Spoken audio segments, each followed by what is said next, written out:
नर्मदे हर। नर्मदे हर। आवाज दूर तक जाएगी।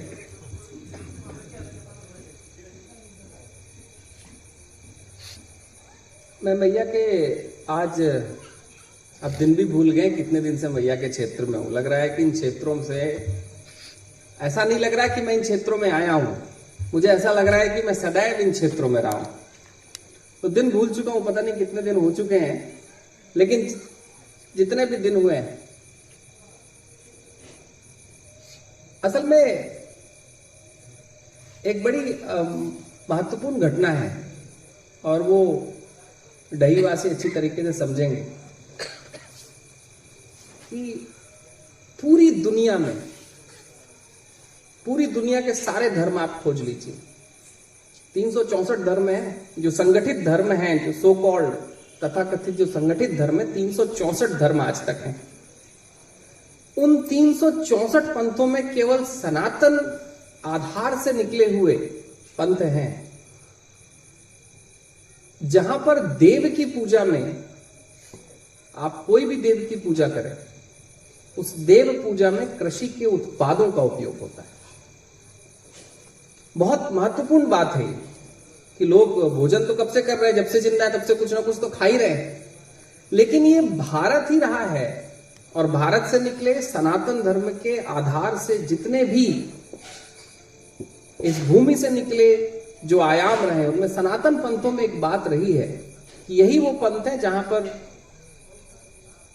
भगवान की पूजा के लिए अगर कृषि के उत्पाद न हो तो वो पूजा पूर्ण नहीं मानी जाती। अक्षत नहीं हो तो आप पूजा के अधिकार से ही वंचित हो गए। बड़ी महत्वपूर्ण बात है। ये महत्वपूर्ण बात इसलिए क्योंकि आज से जब वर्षों पहले ऋषियों ने, जब संतों ने, जब मुनियों ने पूजा पद्धति के ऊपर जब सोचना शुरू किया था, मैं तो वहां तक जाऊंगा, उस कुल की बात करूंगा, क्योंकि इन्हीं आसपास मैया के किनारे से ही ये सारी बातें रची गई हैं कि जब सनातन पंथ की पूजा पद्धति के बारे में जब सिद्धांत बनने शुरू हुए थे, जब शुरुआत हुई कि आखिर लोग भगवान तक पहुंचने के जो मार्ग है उन मार्गों में आहुति कैसे देंगे, वो भगवान की पूजा में विधि क्या यूज करेंगे, तो पूरी दुनिया में ये भारत ही था। और हम बड़े सौभाग्य वाले हैं कि हम आज उस तट के पास, उन तटों के पास है जहां से सौभाग्य निकल कर आया था। जब इस देश ने सोचा, इस देश के ऋषियों ने सोचा कि अगर भूमि के जनक के अधिकार से अगर पूजा वंचित हो गई तो भारत पूरा वंचित रह जाएगा। ये बड़ी महत्वपूर्ण बात है। मैं इसलिए इस बात को लेकर आया क्योंकि मैया के पूर्ण क्षेत्र ही, मान लीजिए आप, मैया का पूरा क्षेत्र ही कृषकों का क्षेत्र है। पूरा एग्रीकल्चर, सभी लोग खेती बाड़ी के साथ जुड़े हुए लोग ही हैं। और आज लाखों सालों से अगर परिक्रमा हो पा रही है, और मैं लाखों साल कह रहा हूं क्योंकि लाखों साल का इतिहास मेरे सामने है। जिसके मन में प्रश्न कर लेगा कि लाख साल कहां से हो गए, मैं तो इतिहास देखते हुए आ रहा हूं कि लाखों साल के इतिहास में मैया की परिक्रमा इसलिए संभव हो पाई क्योंकि ये एक ऐसे लोग थे, कृषक परिवार, ऐसे परिवार थे जहां से हम लोग सब निकल कर आए, जिन्होंने मैया की परिक्रमा करने वाले लोगों को भोजन की चिंता करने नहीं दी। एक घटना ऐसी थी कि जब हम लोग जितेंद्र जी के साथ हम लोग बैठे हुए थे और कार्यक्रम के शुरुआत में जब बात हुई कि भाई इतना बड़ा क्षेत्र है कृषकों के साथ का जुड़ा हुआ। असल में धर्म की दुनिया से हम लोगों ने कृषकों के आधार को देखा कम है। मुझे लगा कि धर्म की दुनिया से हम कृषकों के आधार को देखे नहीं। हमने सामाजिक आधारों से कृषकों को बहुत देखा है, लेकिन धर्म के आधार से कृषकों को हमने देखा नहीं है। अक्सर कृषकों की बात सामाजिक मंचों से होती है, धर्म के मंचों से कम होती है, और अगर होती भी है तो सामाजिक आधारों से होती है, धर्म के आधार से नहीं होती। देखिए कितनी महत्वपूर्ण बात है कि हमारा ही ये धर्म है जहां पर माता सीता अगर निकलती हैं तो वो भूमि से हल चलाते हुए कहीं राजा जनक को मिलती हैं। पूरी दुनिया में और कोई भरभागन ऐसे नहीं मिले हैं। हमारे यहां ऐसा होता है कि कृष्ण जी के बलराम जी कहीं पर हल रूप लेकर अपना सब कुछ, हमारे यहां हो रहा है। और कहीं पूरी दुनिया के 364 धर्मों में आपको कुछ नहीं मिलेगा। यानी कि एक बात तो तय है कि भारत के ऋषि कुल ने कृषकों का केवल सामाजिक आधार नहीं, उनका आध्यात्मिक आधार भी समझा था। अगर आध्यात्मिक आधार न समझा होता तो हमारे देव, हमारी देवों की पूजा कहीं कृषकों के उत्पादों से, देखिए आज जितनी हम लोगों ने पूजा की है, इसमें अगर कृषक न हो इस देश का तो हमारी पूजा संभव नहीं हो पाती, असंभव हो पाती। असल में कृषक, कृषि, भूमि ये बहुत आध्यात्मिक विषय रहा, इसलिए हमने बचपन से, हमने माता सीता की कहानी भी जब हमने सुनी है तो हमने जनकों के आधार से सुनी। जितेंद्र जी ने उसको बताया कि मुझे लगता है कि मैया का जो पूरा क्षेत्र है, असल में अगर हमको उन क्षेत्रों को अगर बहुत शॉर्ट में सामाजिक आधारों से कहना पड़े तो मुझे लगता है कि मैया का सारा क्षेत्र जनकों का तीर्थ है। यहां पर एक नहीं लाखों जनक बैठे हुए हैं और लाखों जनक, कहीं अगर उनके यहां पुत्रियां हैं जो मैया की कल्पना से मिलती हैं तो माता सीता जैसी बनती निकलती होंगी, इतना तो तय। बैठी हुई है यहां पे बहुत सारे। एक घटना मुझे आज बता रहे थे कि देखिए, जब मुझे बता रहे थे, आप घटना बता रहे थे कि जब पुत्र होते हैं तो मैया के पास जाके उपवास रखते हैं। यहां की जनजातियों में एक बहुत अद्वितीय बात रही कि जब वो जाते हैं तो पुत्र होते हैं तो मैया के पास जाते हैं, उपवास रखते हैं। मैया जब उनके घर पे आ जाती है तो उपवास रहने की आवश्यकता नहीं होती। देखिए कितनी बड़ी सोच है कि मैया आ गई ना घर पे, अब कहां का उपवास लेंगे। ये सामान्य सी बातें आप लोग करते हैं इसलिए आपको बड़ी सामान्य लगती है, क्योंकि आप लोग रोज ही कर रहे हैं। जब मैंने इस बात को सुना, मैंने कहा कि कितना बड़ा गहरा अध्यात्म यहाँ की जन्य जातियों के जो पूर्वज रहे होंगे, जहां से हम लोग सब निकल कर आए, उनका अध्यात्म कितना गहरा था कि बालक होते थे तो बोलते थे उपवास करो और मैया के पास जाओ, क्योंकि मैया ने अपना रूप अभी तक नहीं दिया है। जब मैया रूप देगी तब बड़ी आराम से शांति के साथ रहना। बड़ी महत्वपूर्ण बात है, ये पूरी दुनिया में हम ही कर पाए। असल में मैया का जो पूरा क्षेत्र है, मैंने तो एक बात, जब मैं परिक्रमा में निकल रहा था तो मैया का एक अद्वितीय चमत्कार हुआ। उस चमत्कार से तीर्थों की घटना आज घट रही है। और ये जो आपका क्षेत्र है, मैंने आज हमारी चर्चा रास्ते में आ रही तो मैया का एक दूसरा चमत्कार देखिए कि जहां पर जिस तीर्थ की बात आज मैं कर रहा था जो डूब चुका था, वहां के सरपंच भी मिल गए। आपने उन सरपंच जी को रोक लिया और वहां की बात भी हो गई कि मैया का जितना क्षेत्र है वो हमारे लाखों सालों की परंपराओं का सनातन साक्ष्य है। आप लोग पास में रहते हैं तो कई बार लगता होगा कि हाँ मेघनाथ घाट ठीक है, हाँ ठीक है, वहां पे कार्तिक स्वामी का मंदिर ठीक है, हमने सुना है कभी पूर्वज की तरफ से होते थे। जब मैं इन मैया के तीर्थों में जाता हूं, मैया के क्षेत्र में परिक्रमा करता हूं, और जो लाखों सालों पहले का जब शास्त्र जिस तरीके से लिखा गया, जब शास्त्र के स्थान मिलते हैं, तो मुझे लगता है इससे बड़ा हमारी सनातन भूमि का और साक्ष्य क्या होगा कि लाख साल पहले का शास्त्र और आज लाख साल पहले उस स्थान पर, उसी जगह पर उस मंदिर का होना ये घोषणा करता है कि हमारा सनातन विज्ञान और सनातन शास्त्र, सनातन साक्ष्य कितना परिपक्व था, कितना स्ट्रांग था। आप लोग मैया के किनारे रहते हैं तो कई बार ऐसा लगता होगा आप लोग, भाई मुझे तो मैया के अगर दर्शन भी करने पड़ते हैं, जब नागपुर के आसपास होता हूं तो 400 किलोमीटर जाना पड़ता है। अगर मैया का जल हमारे पास, अगर मान लीजिए कहीं हमने ज्यादा उपयोग कर लिया और जल फिर से देखना तो 400 किलोमीटर जाना है। आप लोग को तो मेरे ख्याल से 4 किलोमीटर में मैया दिख जाती है। 4 किलोमीटर में ही, 4 किलोमीटर से ऊपर नहीं है, 2.5 सही है, 9 किलोमीटर। तो बताइए 9 किलोमीटर और 400 किलोमीटर, मतलब आप तो 1 घंटे में गए और आ गए पूरे परिवार के साथ वहां भोजन करके। तो आप लोग मैया के पास हैं, तो कई बार ऐसा हो सकता है कि हमारे तीर्थों की, जो तीर्थ आप लोगों ने बचा कर रखे हैं, महत्वपूर्ण घटना है कि तीर्थ आप लोगों ने बचा के रखे हैं। मैं तो इसको बहुत बड़ा, आप लोगों के लिए जितना धन्यवाद दिया जाए उतना कम है, क्योंकि आप लोगों के कारण ये तीर्थ बचे हैं जिनको मैं सनातन साक्ष्य मान रहा हूं। अगर आप लोग नहीं होते तो ये तीर्थ नहीं बच पाते, तीर्थ नहीं बच पाते। तो हम जैसे लोग जब परिक्रमा में आते तो भारत की सनातन मूल्यों के सनातन साक्ष्य को देख नहीं पाते। और अगर आप लोग नहीं होते तो आने की वजह भी नहीं बन पाती, क्योंकि आप लोग नहीं होते तो लाखों सालों की परंपराओं को निभाने वाले ऋषि कुल के लोग कैसे परिक्रमा कर पाते हैं। आप लोग रहे तो आज हम परिक्रमा कर रहे हैं और आने वाला भविष्य भी परिक्रमा कर पाएगा, क्योंकि ये आपकी सेवा का, ये यहां रहने वाले लोगों को जो आज तक तीर्थ बचा कर, महत्वपूर्ण घटना है। जब मैं आपसे चर्चा कर रहा था तो जो इनकी उम्र के लोग हैं उनको वो तीर्थ ध्यान थे, आज के बच्चे उन्हें तीर्थ की बात पता नहीं थी।